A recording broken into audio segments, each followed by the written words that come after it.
everybody, and welcome to A Balanced Life with Dr. Jacquie here at Black Star Network. And today, just like any other day, we're going to be talking about all things balanced living.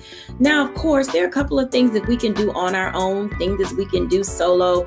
Many of you are out there in that space thinking about whether or not you want to leave your job. Do you want to do it by yourself? Do you want to start a business with your spouse, with your mate, your significant other?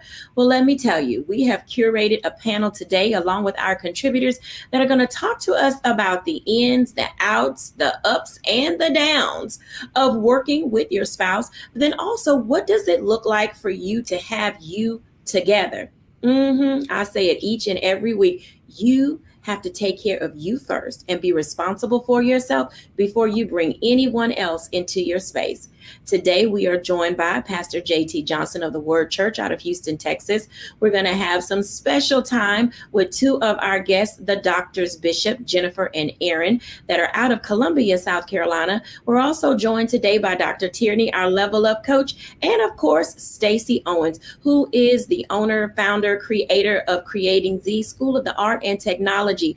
No matter where you find yourself in the space in which you live, we've got something to you. I'm going to welcome everybody in. Hey, y'all. Hey.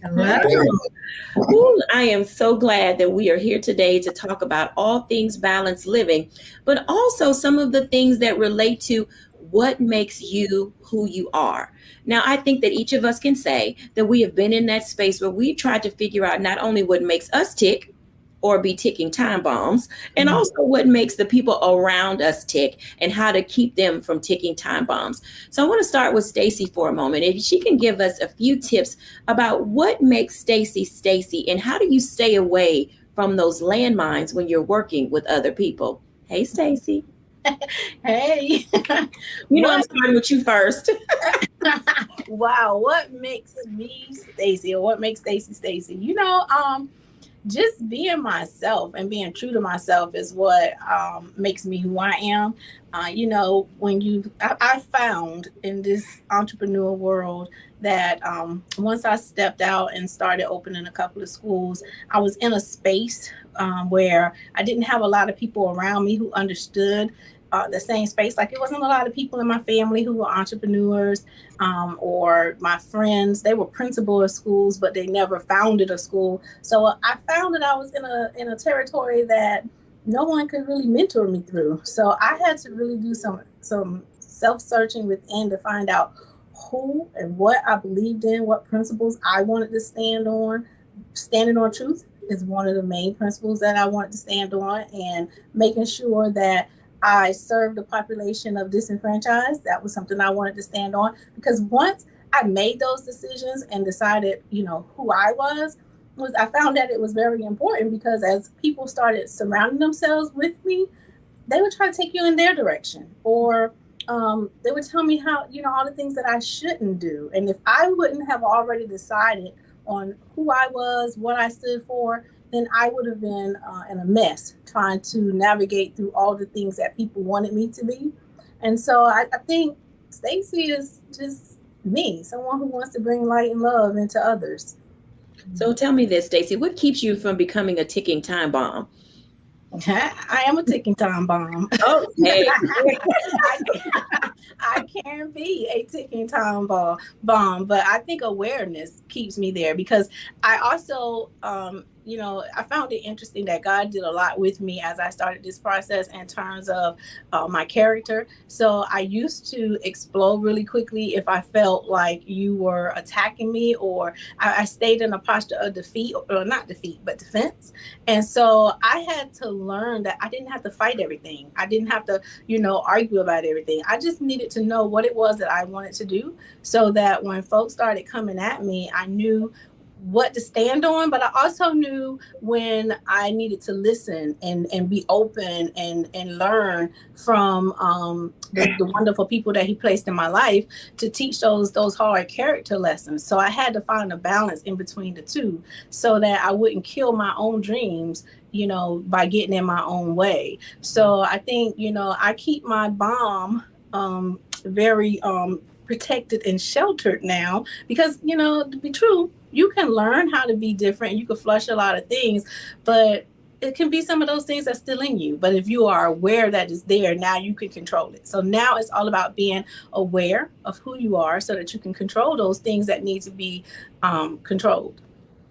That makes perfectly good sense because oftentimes people aren't aware of who they are, nor are they aware of how they present themselves in the space in which they occupy. So I want to come to Dr. Tierney next because I think that in the work that she does with being able to level up, we sometimes don't know. Oh man, this is a little touchy. So I know we're gonna get a few text messages, a few calls, a few at yous and whatnot. But oftentimes we don't know how we present ourselves when we're in the company of others. Dr. Tierney, talk to us a little bit about that. Who is Dr. Tierney and what makes her tick? But then also, how do we help or you help other people identify what makes them tick or be their best self? Absolutely. So Dr. Tierney is somebody that is always on a plane of self-discovery. I don't get to this place where, oh, just because I'm of a certain age, then that's just how I am. I discover something new about myself almost every day. Little things pop out and I'm like, oh, girl, I didn't know that was in there. I often say that people often get their due in front of their who. We're so focused on what we want to do and what all we want to accomplish in this life that we're not really looking at ourselves. When we're kids, we're asked the question, what do you want to be when you grow up? But that's really a due question. I want to be a firefighter. I want to be a majorette. I want to be a doctor. It's what do you want to do? And we weren't really guided to look at who we are. What are the gifts, the talents, the skills, the quirks, all of the things that are within us. Something else that we often do is that we will label ourselves as good or bad. If it doesn't fit into a certain arena, then we'll say that whatever that characteristic is, it's bad or it's good. When really who you are, it's neither good or bad. It's what you do with it. I tell people all the time, well, Dr. Tierney can be real selfish. Selfish, absolutely. But that selfishness is the thing that helps me to really hone in on that self-care. Like I can self-care like nobody can self-care, but it's where I have to be, like Stacey said, I have to be aware of that I have a tendency to be selfish. So I have to make sure that I'm not doing the wrong thing with that selfishness isn't going in the wrong direction to where now it's turning into greed and all of that. This is where boundaries come in. When I know and I'm self-aware of who I am and what my tendencies are, not that I'm labeling it as good or bad. I just know how who I am, if perverted and used in the wrong way, it can then turn into something bad. So I exercise those boundaries. I tell myself, you know what, we're not going to engage in these type of conversations. We're not going to put ourselves in these type of situations so that I can make sure that I'm staying the course and staying right where I want to be. Now, when we're talking about me guiding my clients into this work, a lot of times we can tell who we are just by listening to the things that we're hearing on repeat from those people around us that we trust. Okay.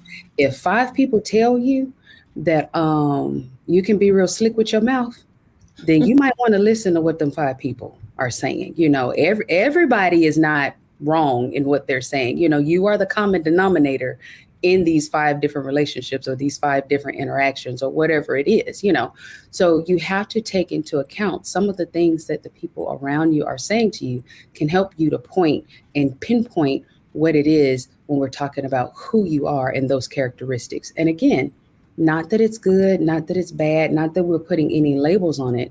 We have to first understand it and then decide how are we to use this thing, because we can use that for good or we can use it for bad. I think that's well stated because in the world in which we live in, oftentimes people judge us at first sight and they don't take an opportunity to get to know who we are. So we don't have this ability to really balance. We're sort of teetering between what people believe we should be or can be and then who we were created to be. I want to invite Pastor JT in to talk about that for just a moment because sometimes we don't look like what we were created to be. Pastor JT, how do we balance the world's perception of us and what God has intended for us? Wow, that's a good question. I think the answer is who are you seeking approval from? Because if you are seeking approval from the world, you're going to lean towards how the world wants you to be perceived. If you're okay with being the master's child and operating in the power that he has given you and tapping into that God-like characteristic that was given to us on the day that he created us. He created us in his image and his likeness. Then that's what you're going to veer to. And so then I would just have to ask, if the original intent was for you to be created in the image and likeness of God, why would you ask for the opinion of the world, who actually the next scripture said that you were given authority over? So you have to literally ask yourself and come to terms with, do I want to be who God wants me to be, or am I seeking approval from people who may not even want to be themselves? So I have a follow-up question to that. How do you detach yourself from what the world has, I won't say caused you to become, because we all know that we environmentally are, shaped by where we live, who we're around, et cetera, et cetera. How do you begin to detach yourself from that so that you can find your center again? I think you detach yourself from that, Dr. Jacquie, by identifying that nothing was done to you, but it was done for you. And really looking at whatever happened, good or bad, and see it and receive the lesson, apply it, and move forward. Because you use the word detach. So the opposite of detach is attached. So I have to ask myself, is this thing that either I am attached to or I am allowing to be attached to me, is it getting me closer to where I'm trying to get to? Is it getting me closer to fulfilling my God-given destiny, or is it holding me back? And when I get that answer, now the responsibility is on me. It's not on anybody else. The responsibility on me is now to make the decision.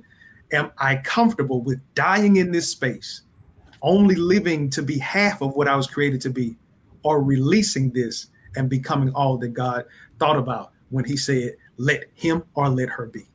I love that. And that is so well said. When we come back after the break, we're going to have some one-on-one time with Doctors Jennifer and Aaron Bishop. This concept or thought of get up and go be great literally does stem from knowing who you are first so that you can get up and go. When we're back after the break, we'll have a one-on-one with the Bishops.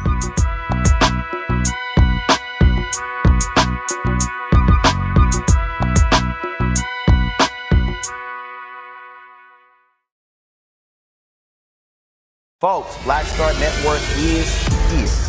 Hold no punches. I'm real revolutionary right now. Support this man, Black Media. He makes sure that our stories are told. Thank you for being the voice of Black America, Roland. Stay black. I love y'all. All momentum we have now, we have to keep this going. The video looks phenomenal. See, this difference between Black Star Network and Black-owned media and something like CNN. You can't be Black-owned media and be scared. It's time to be smart. Bring your eyeballs home. You dig?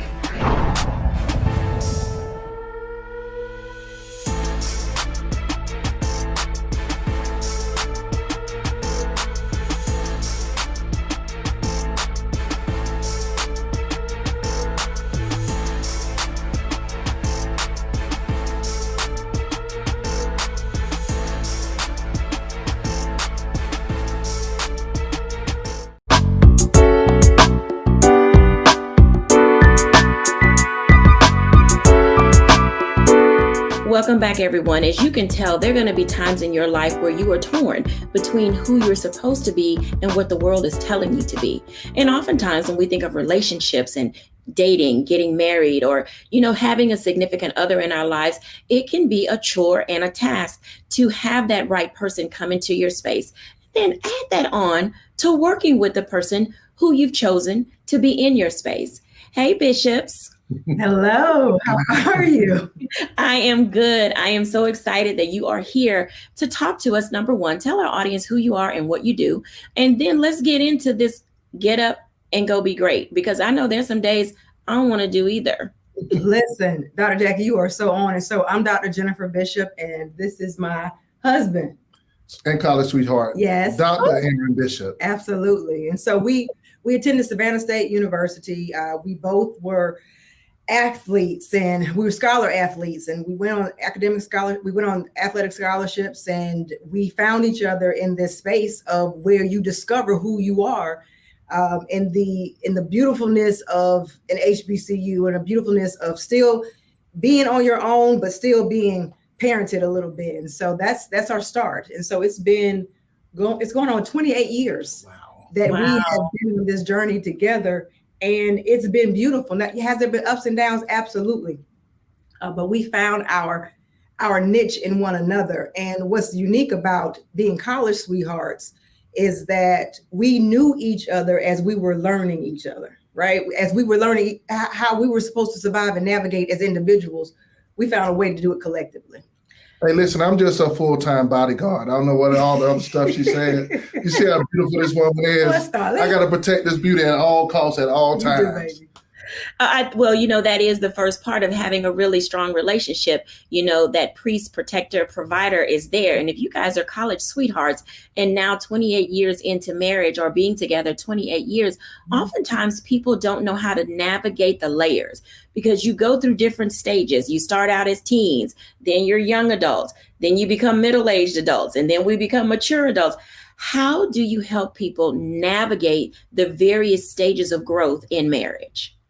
Well, I think it deals with life cycles. Like anything that is an organization or a union must go through life cycles. And that critical word that you use called balance. Yeah. And there's something called a seesaw, and many kids of today's society probably don't know what a seesaw is. But I grew up on a seesaw where you had an up and a down, right? And then every now and then you had that balance. And the reason why I was balanced is not because of the up and down, but of the fulcrum point, which is the thing that is right in the middle of it that says you are equal or you are balanced. Yeah. And that maybe people don't believe in neutrality, but the ebb and flow of life is about leading with value. And her strengths are my weaknesses and my strengths are her weaknesses. And we just have that equally yoked opportunity to be business partners, to be best friends. And most of all, I think we're co-laborers in the yard to give spiritual advice and life skills. Yeah, we found a way of making sure that, in the course of our life, as we were growing up, as we were growing into each other and we were growing individually, that there were going to be things that happened along the way that happened to us, and it may have happened because of each other, but we learned the art of forgiveness, not only of forgiving one another, but forgiving ourselves. And we also learned how to love ourselves so that we can love each other. I could not teach him how to love me if I didn't understand the concept and process of loving who Jennifer was at that stage. And so when he said life cycles is important because who Jennifer was the day she got married is not the same woman that Jennifer is sitting before you today. And the same with my husband. And so we give each other the grace and mercy to be able to grow and respect the growth. And he does something that's phenomenal, and we're going to do it tonight too, is we date each other. Yes. Get to know who I am today, because as one of the panelists said earlier, self-care is so important. So as we evolve into who we are, we have to also take into account what we went through that day. What happened this week? Because what happened to us this week may have changed the course of who we're going to be tomorrow. And we've learned how to make sure that we give each other grace and mercy to grow into who God is going to call us to be, and to forgive each other if, there were wrongs that were done to each other that need that piece so we can go forward together. There's a lot of togetherness that you all are talking about. And I bring that up because oftentimes people who are married have a difficult time accepting the growth of a spouse. One spouse stops growing and another one continues to grow. And so how do you all balance your different seasons of growth without feeling some type of way that maybe God left me behind, or it's not my time, and why didn't you wait for me? Because we hear, all of us in this space are coaches, and so we hear so much discord. Mm-hmm. How do you keep the unity in the relationship? And then we're going to talk about how you carry that over into business together. I think it goes back to being an emotional, intelligent couple, being self-aware and confident about who we are. Because what society, and I think Pastor JT has said, what people say can shape you. It can change how you feel about your spouse. Oh, she making all the money? Yeah, we making all the money because teamwork makes the dream work. This is my partner. This is my best friend. And what I have, she has. And what I have, she has. And one of the things I will always tell people is we figured out which one we are. Are we waffles or are we spaghetti? Yeah. And so waffles is compartmentalized, which means things are separated, right? And then you have spaghetti, which means everything goes together. There's not many people who eat the noodles by themselves with the meatball over here and the marinara somewhere else or the sauce. Mm-hmm. Me and my wife as a couple have a spaghetti theology about marriage, right? Yeah. Because there's nothing that we can compartmentalize outside of, just knowing each other's thoughts. We do understand that we have independent thoughts, but we come together like Voltron. Oh my God. But we have the unique perspective of starting our lives together so early. And so we've been together and we've had absolutely nothing except one another. And we've been in places where we've had overflow. And during the course of that, we made a vow to one another that it did not matter for us. And you have to find out what works for you in your relationship and the dynamics of the personalities in their relationship. But we realized that it did not matter who made the money. We both agreed that money must come in. And when it came in, we did not identify by, okay, Jennifer makes this and Aaron makes this. No, this money comes in because we have a common goal and we have a collective goal. Although we are athletes, although we understand competition and we respect it, he's not my competitor. He's on my team. And when you recognize who your adversary is, you understand and respect your ally. And that was important for us because I've known him now longer than I've had time by myself. And so when somebody comes into your life and you know that they're sent and they're a part of it, you find a deliberate way to make sure that connection remains. But it took a decision. You can't idly sit by and expect it to happen. You have to participate in the process of saying that this is my ally, not my adversary. I will protect him the same way I protect me, and you move forward. You don't idly sit by and let it happen. You participate in the process of God making it happen. And that's what we believe. So I want to invite Pastor JT into this conversation. He's married, beautiful family, pastors a church. Pastor, when you think about couples who are listening to what the bishops are saying, already the side eyes are going like, oh, they're such a happy couple. They never went through anything. And oftentimes people don't understand what they talked about when it said adversary and ally, and one or the other of them can become the antagonist because of their lack of understanding. How do we guide people back to the center of that relationship in order to see each other as allies and not antagonists or an adversary? I'm using that waffle and spaghetti comparison. I know, dope. But I think that's it. If I can just make it simple and just piggyback off of what they said, so many couples operate with the waffle mentality. This is mine, that's yours. And then we just kind of go out together. We take pictures for the internet and we make people think that it's something else. But then when we come into our house, we're separate.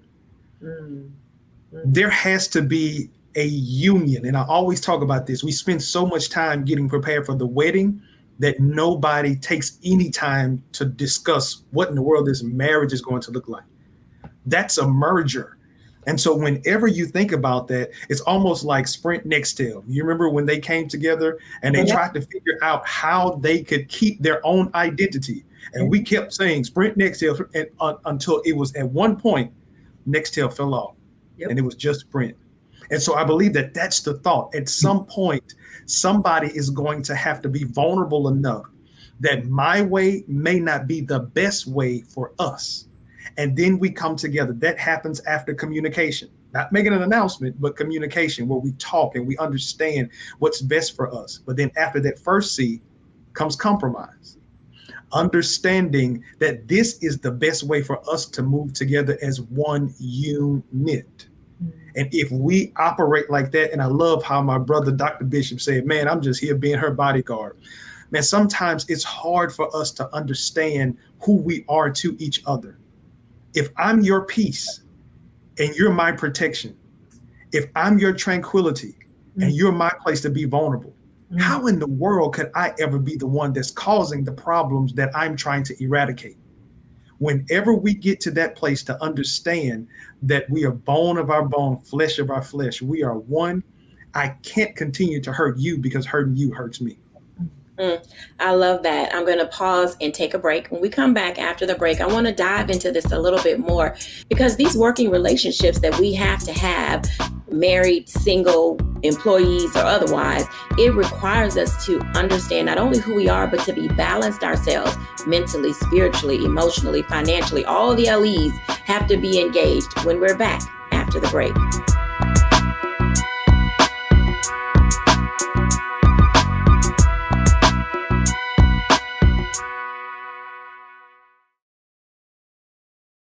Don't you think it's time to get wealthy? I'm Deborah Owens, America's Wealth Coach, and my new show on the Black Star Network focuses on the things your financial advisor or bank isn't telling you. So watch Get Wealthy on the Black Star Network.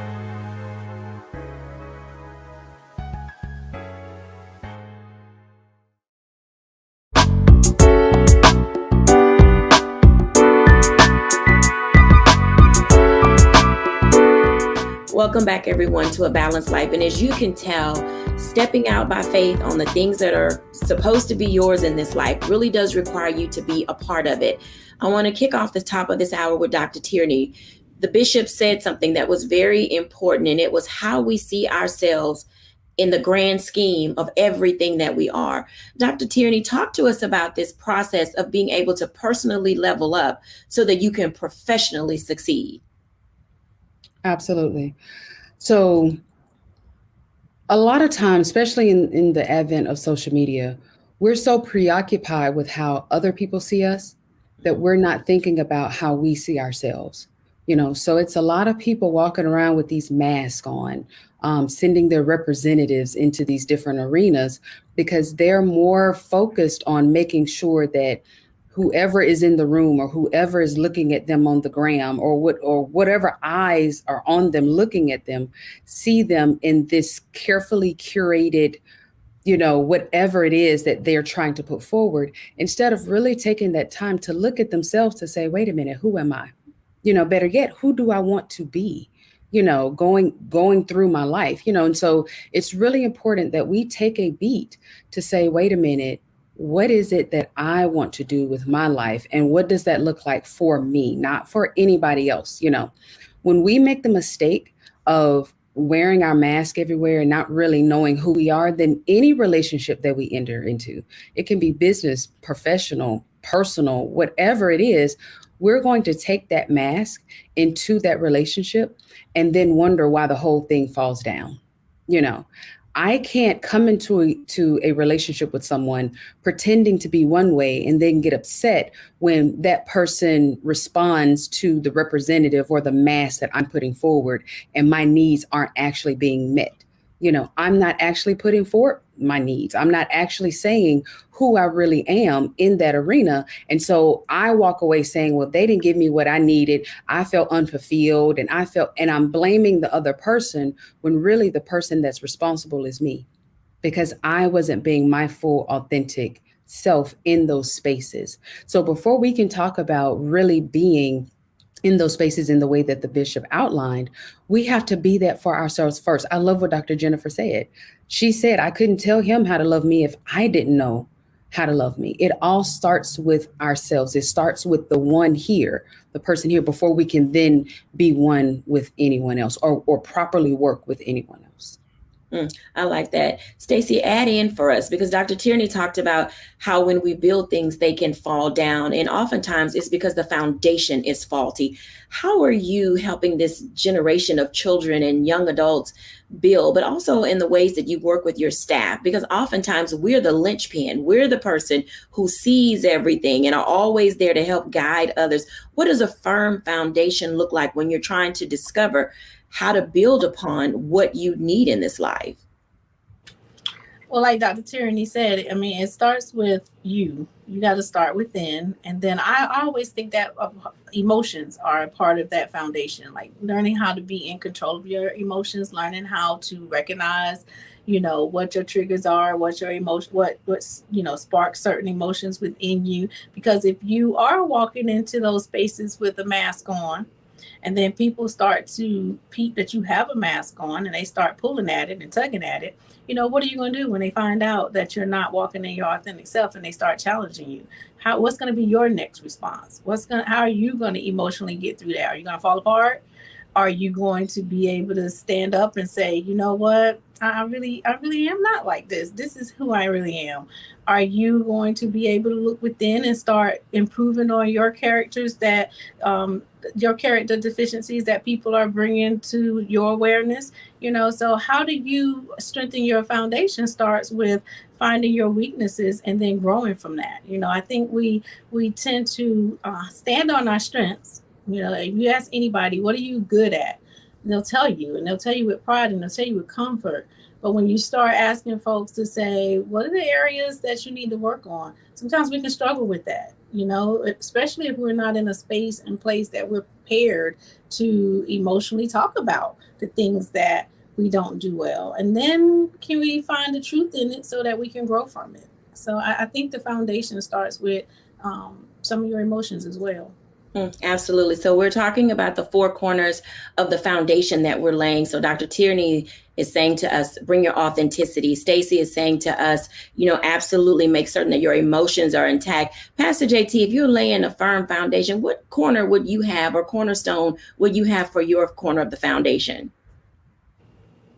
Well, I think my space being the resident theologian, I probably would say you got to have God in there somewhere. I think that is our ultimate compass.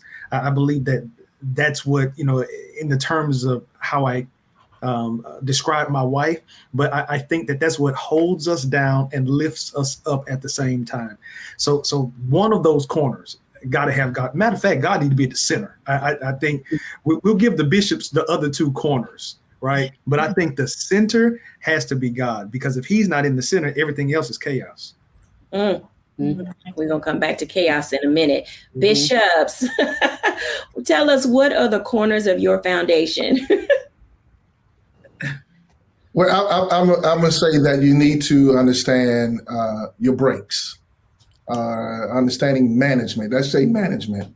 Dr. Tierney, I think you are classified as a level up coach, and there's only a few ways you can get to another level. One is by way of an escalator, and the other one is by way of an elevator. And we know what an escalator does. It constantly keeps going. It's perpetual. But it's the elevator that has stops. And I have to know when are my moments that I need to just stop and assess where I am. But what if I told you there's a third way, that you got to take the stairway? You got to do the hard things. And so when you're managing life, sometimes it requires you to do the hard things. So I think it's about management. Management is my corner. Jennifer. That's excellent. I think that is the authenticity and accountability of self. We are accountable as individuals. We're accountable to the persons that we say that we love and that we want to share our lives with. And we are also accountable, and that includes ourselves. And so the self-care, even the balanced life, that is the linchpin of all of this.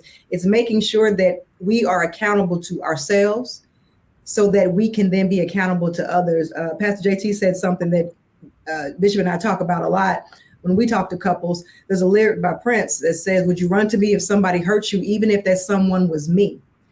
Would you run to me if somebody hurts you, even if that someone was me? And so when you do when he runs to me and he says that I did hurt you, or I did hurt him. Or I need a break. Or he needs a break.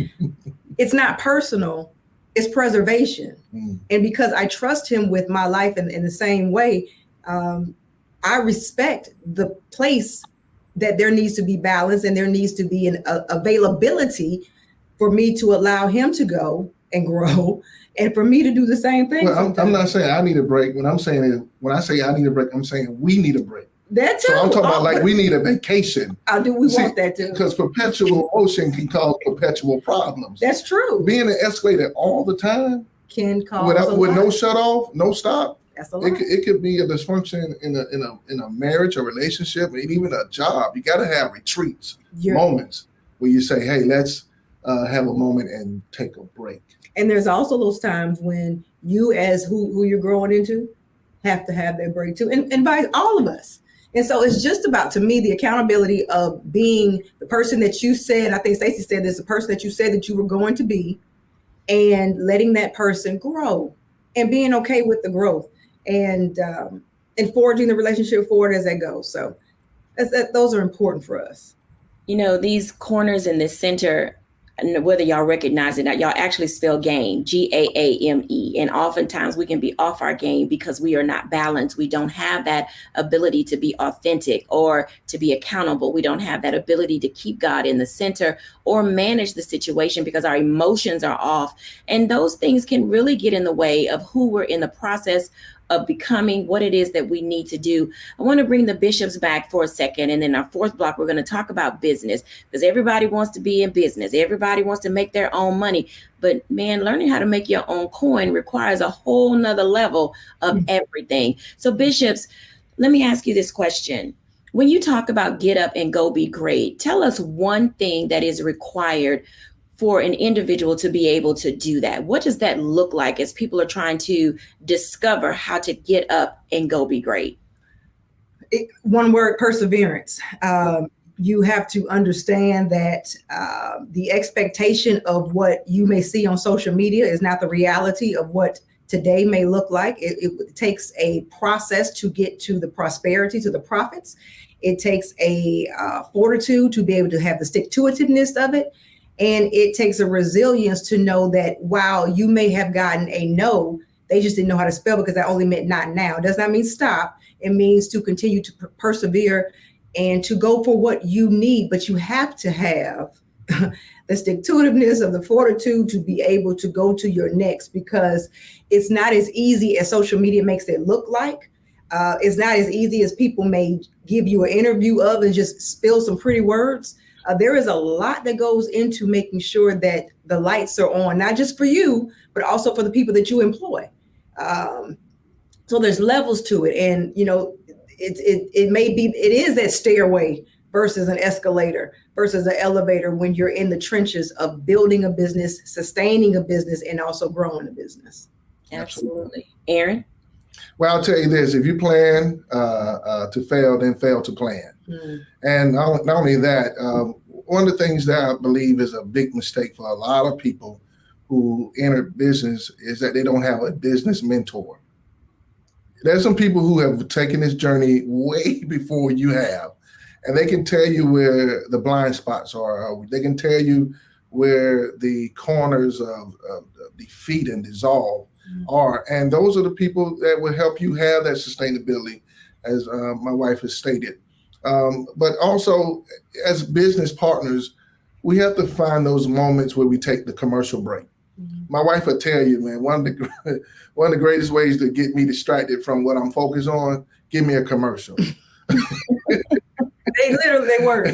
I mean, and commercials, you know, they can be very attractive because they got all the right, you know, ketchup in the right spot, the onion hanging off the burger properly, you know. Oh, wait. So it's not just any old commercial. It's a food commercial. I don't know about Let me take a commercial break. When we come back, we're going to talk about these things that are relevant to the distractions that keep us from being focused in business, but also how do you balance the business of your business? Because everybody wants to be out there having a good time, but are you really putting in the work? We'll be back after the break.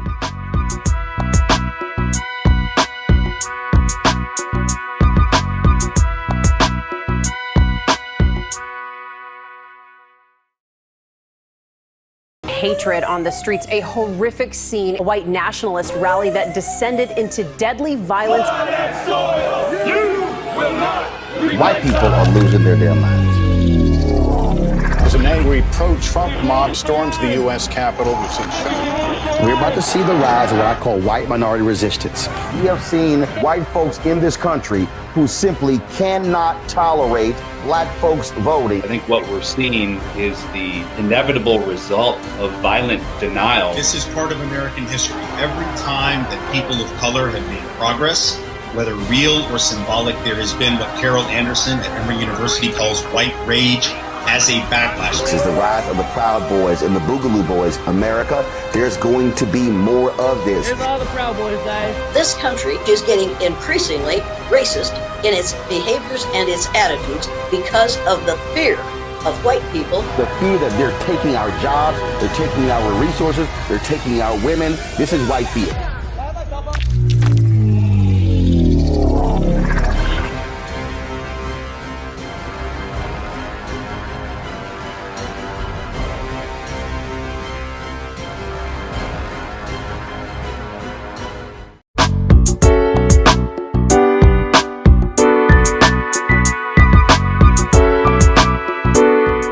Welcome back, everyone, to A Balanced Life. And I know Aaron Bishop had y'all hungry, talking about the ketchup and the onions falling in the right place and the bun was all soft. You know, when they take it off, the steam rise up from the beef and all that good stuff.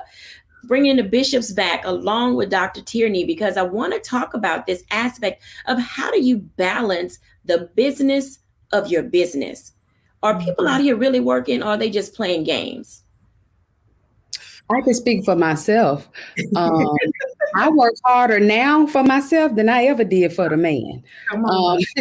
Having a business is no joke, you know, and I've said this before. A lot of times people are just walking around saying they want their own business because they're being rebellious.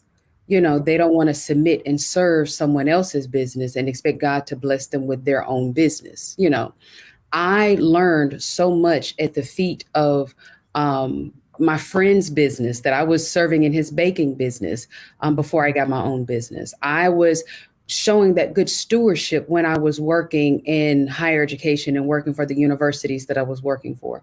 There's certain things that I learned along the way when I wasn't even thinking about having a business. I always say I'm the reluctant entrepreneur. I did not set out to have my own business, but I was learning along the way things that I didn't know that I needed, you know. And then once it came apparent, like, oh yeah, girl, you finna have your own business, the first thing I did was get a business coach. So I tell you all the time, I have a life coach, a business coach, and a therapist. She got a team around her, you know, because this entrepreneurship journey, it will pull some emotions out of you that you didn't even know was there, you know. So if you're just looking at having a business just because you want to do what you want to do, sugar, that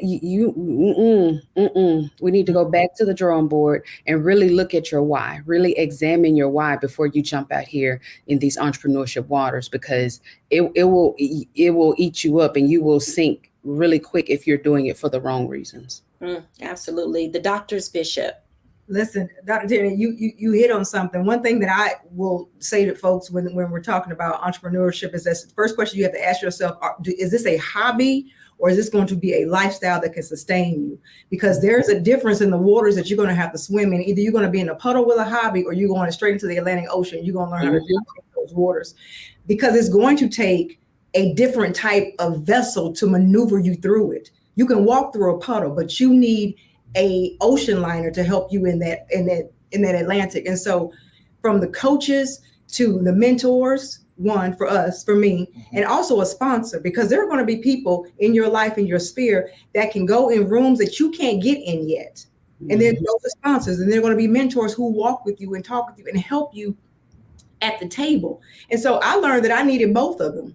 I needed the sponsor who can go in places that I may not be able to get into yet, to have my name go in places that they may not have heard of me before. And then mentor at the same time to say, Jennifer, when you get there, this is what it looks like. This is how you operate. And also recognizing that, you know, that old adage that says, if you're the smartest in the room, you're in the wrong room. I survey my room every day, because I know if I am the smartest one in there, that I have outgrown. I'm not only stunting myself and my household, I'm stunting the people around me, because we all have to grow. And if I'm not growing, then that means I'm wilting.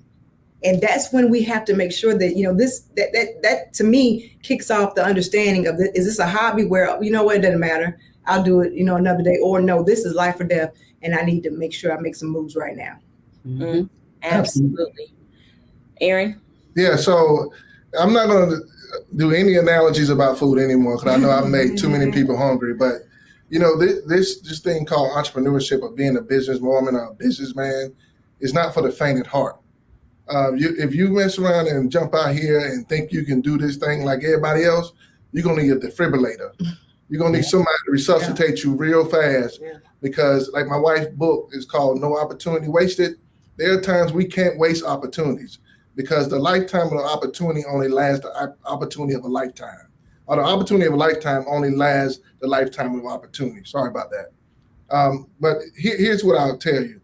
The now speaks to what Bishop Paul S. Morton said, is no opportunity wasted, right? When we look at entrepreneurship, this thing is a constant work. There's no clock in, no clock out. You got early mornings, late nights, but you got to find time to invest in yourself. That's where the growth happens. Learning from your lessons and investing in yourself so you have a lifetime of opportunities. I want to invite everybody in on this one because I'm going to ask each of you this question and then we're going to give our audience a challenge because it appears that doing business is not just about the product that you have or the service that you give. A lot of it is about the individual and what it is that they have to bring to the table that makes the business sing, hum, run, all the things that make it great. So I'm going to ask Stacey this question. We're going to do the round robin. If we're challenging our audience and we want them to bring along something when it comes to balancing the business of their business, what is it that they need to bring along? I think you should bring along your passion because if you're really excited and you really are loving what you are doing, then when you find yourself in those moments that are, your downs, you'll have something to lean back on and help you stand back up to keep going because you're going to fail a lot. I mean, you're going to do a lot of stuff right, but you're going to do a lot of stuff wrong. And if you ever find yourself where you have lost your passion, it's going to get you stuck in those negative thought patterns. So take it with you. Absolutely. Pastor JT. So I'd say discipline. Because if you are an entrepreneur, you the boss. And that's not just enough for you to post on social media, hashtag I'm the boss, hashtag can't nobody tell me nothing, hashtag whoop, hashtag period with a T at the end. You are the boss.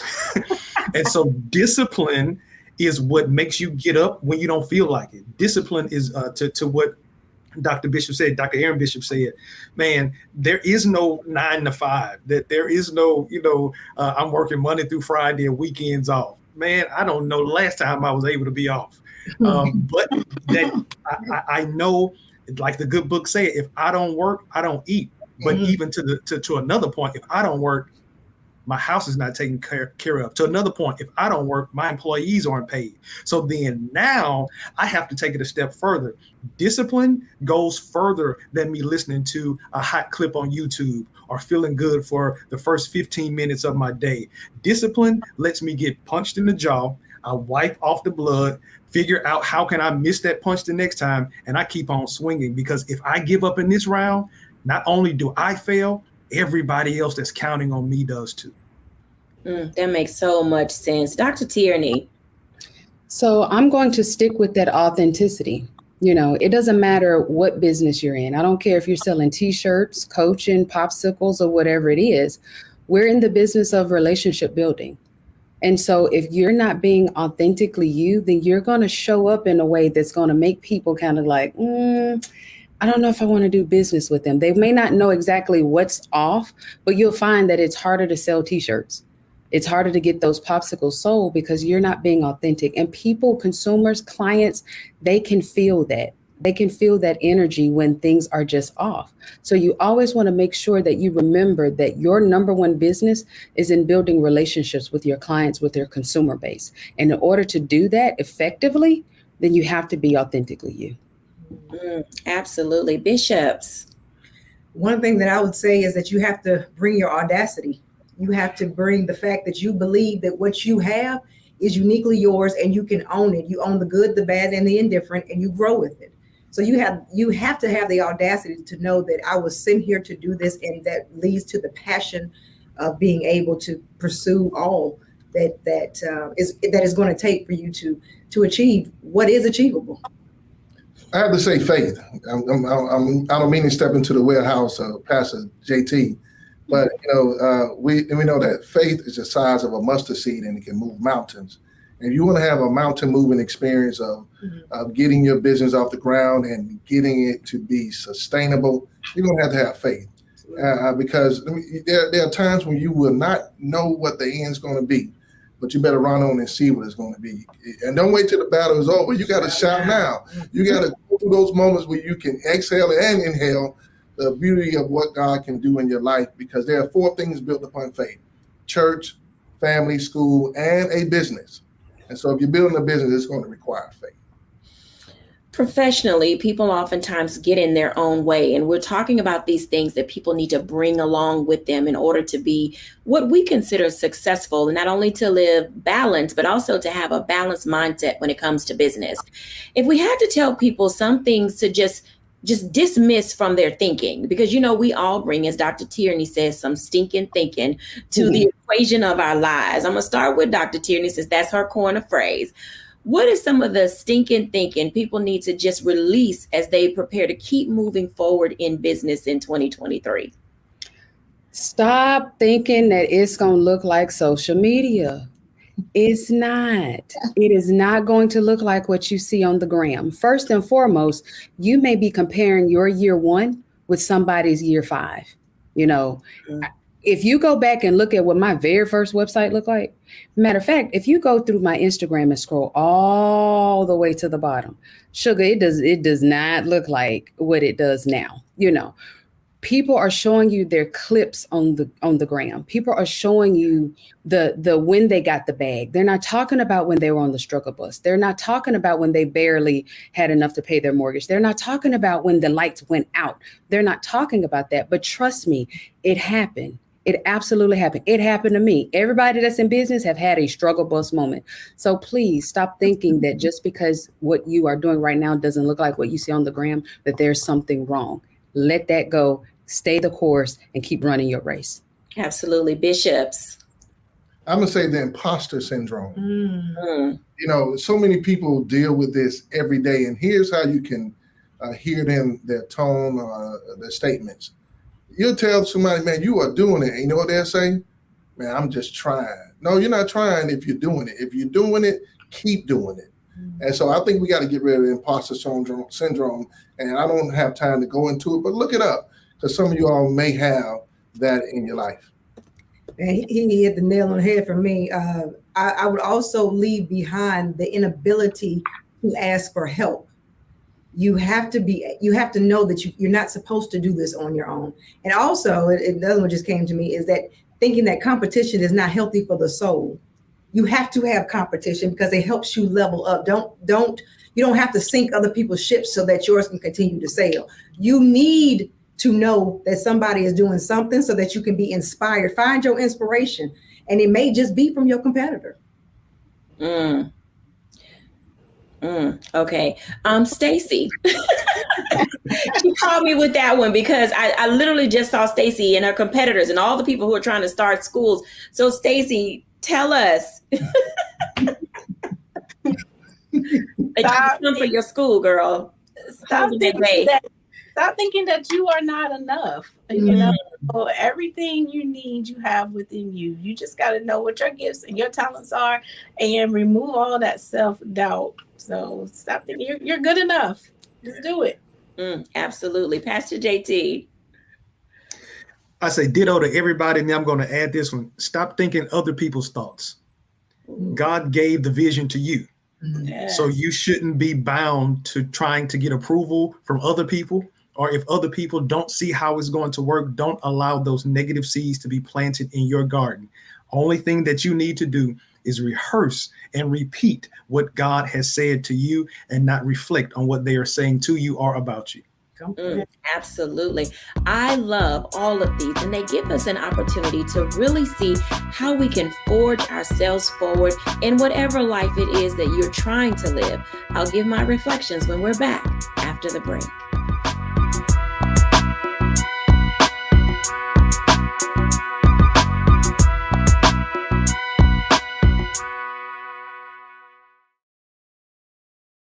When you talk about blackness and what happens in Black culture, we're about covering these things that matter to us, speaking to our issues and concerns. This is a genuine people-powered movement. There's a lot of stuff that we're not getting. You get it, and you spread the word. We wish to plead our own cause.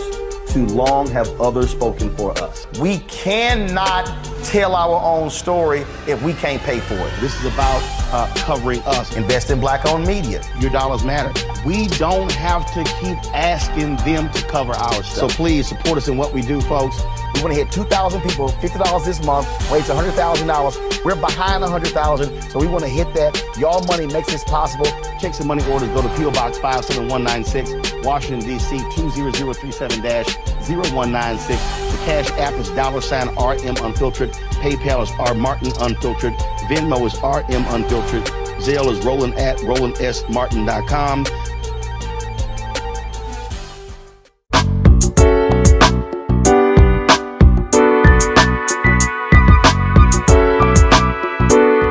Welcome back, everyone, to A Balanced Life. And as you can tell, discovering your lane and how to stay in it, or expanding to a super express highway as you get up and go be great, as you try to level up, as you're figuring out the course that is for you, it does require you to bring some things to the table, but it also requires you to release yourself from a few other things. And in releasing yourself, you may find that your best is still yet to come. So my challenge to you is for you not to give up on yourself, to keep forging forward. Allow yourself to be released from those things that are holding you down, while at the same time reaching upward for those things that are meant for you to pull down, that will give you the peace that surpasses all understanding, that will give you the balance that you need in order to manage, as Aaron Bishop said, in order to be able to stay on the seesaw or the teeter-totter moments in life. Whatever it is that is meant for you will come, as long as you take off the mask and remain your authentic self. Be well. Bye now.